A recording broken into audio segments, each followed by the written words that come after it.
Hi, my name is Veronica Nash. And I'm Linda James. And thank you for tuning into Levittown News at Noon. Today we will be covering stories about music, health, technology, and even history about our own town. And our own Susan Smith will be interviewing Betty Friedan.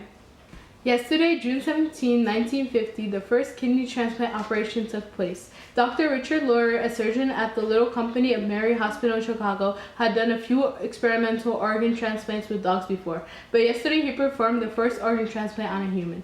The patient was Ruth Tucker, a 49-year-old woman whose mother and sister had already died of polycystic kidneys, and disease has caused her own kidneys to almost stop functioning. It was clear that Tucker would soon die if something wasn't done. Tucker had waited in the hospital for 5 weeks for the right donor. The selection was based on finding someone the same gender and close to her age and size. The donor was a 49-year-old woman with cirrhosis of the liver who died in the adjacent operating room. Doctors removed one of her livers and brought it to Dr. Laurer. It took him only an hour and a half to replace Tucker's left kidney. At least 40 other doctors were there to watch this amazing procedure. Wow, thank you for that story. It was great, wasn't it? Today on Levittown News, we will be featuring a story about the popular band called the Fleetwoods. Now, you might have heard of them. They have a couple songs that are up and coming, and you love them. The Fleetwoods consist of Gary Troxell, Gretchen Christopher, and Barbara Ellis, and they are most famously known for their song, Mr. Blue. Their first hit was called Come Softly to Me. The Fleetwoods have been known to have their songs covered by them, as they're that popular. Clever lyrics are what draws many listeners to the unique sound of two women and one man. When Come Softly to Me was released, it was a single to begin with. When artists release music, they would begin by releasing a song and then decide to release an album, whether or not the song did well.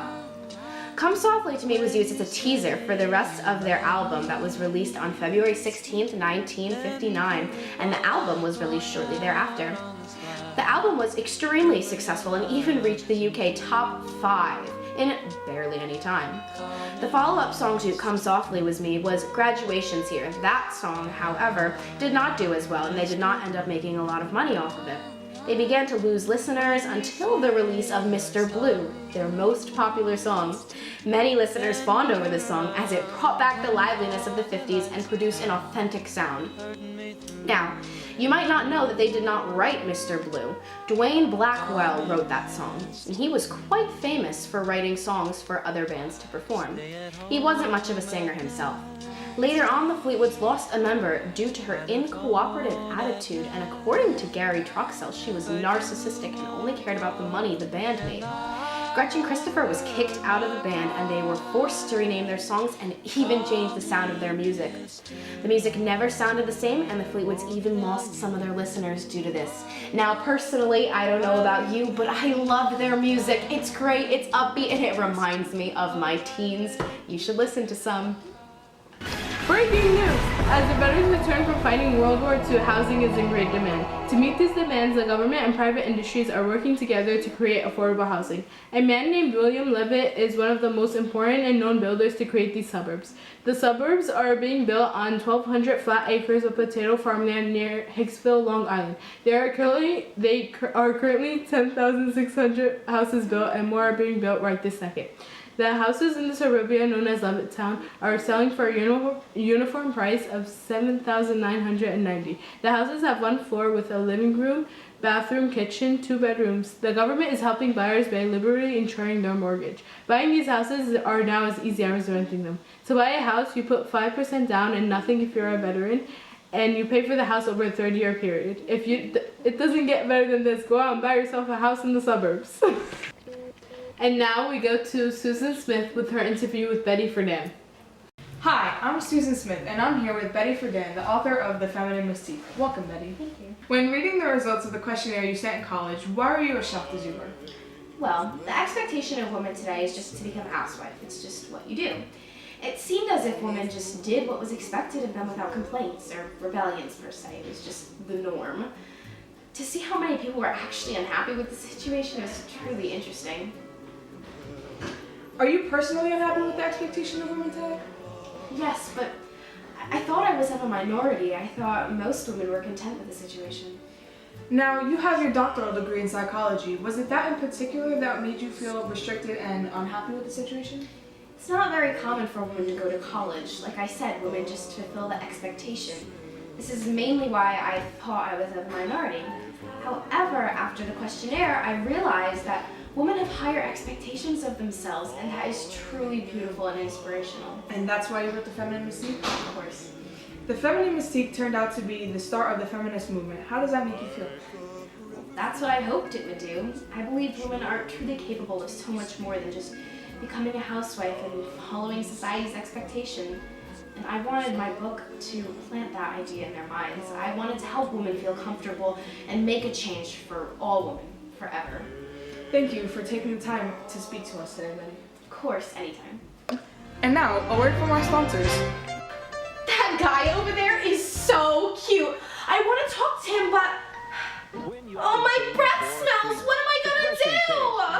Hey Carol, you look like you need a piece of Wrigley's gum. Gum that's double good to chew. Much better! Chew some Wrigley gum today. Hello, I'm Susan Smith reporting on the newest technology. If you're watching this right now, that means you have access to it at the moment. Yep, that's right. I'm talking about the television. So many people have complaints about it, but I'm here to tell you why it's good. It sharpens the mind and the vocabulary, and it gives you a sense of curiosity. People think it stops people from going out and doing things outside and outdoors, but I think it brings a family together. What's better than gathering around the television with the people you love?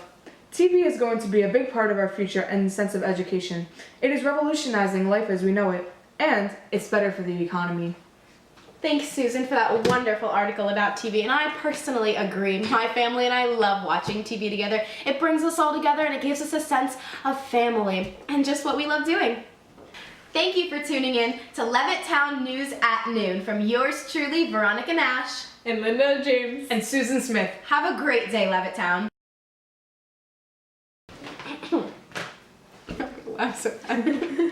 Okay, ready? Yeah. Hi, my name is Veronica Nash. And my name is what is my name? I don't know. Susan Smith. No, that's me! Wait, Linda James, right? Linda James. Okay. Okay, ready? Hi, my name is Veronica Nash. And my name is Linda James. And you're watching Levittown News at Noon. When... No, No, that was a really good introduction. no, it wasn't. That was a really good introduction. Go. And now... What am I gonna do? Go. You're too close to the camera. I'm sorry. Okay. That's annoying because now Lara has to get in the middle. Are you doing it or am I doing it? How it happens is how it happens. Okay. Have a great day, Levittown.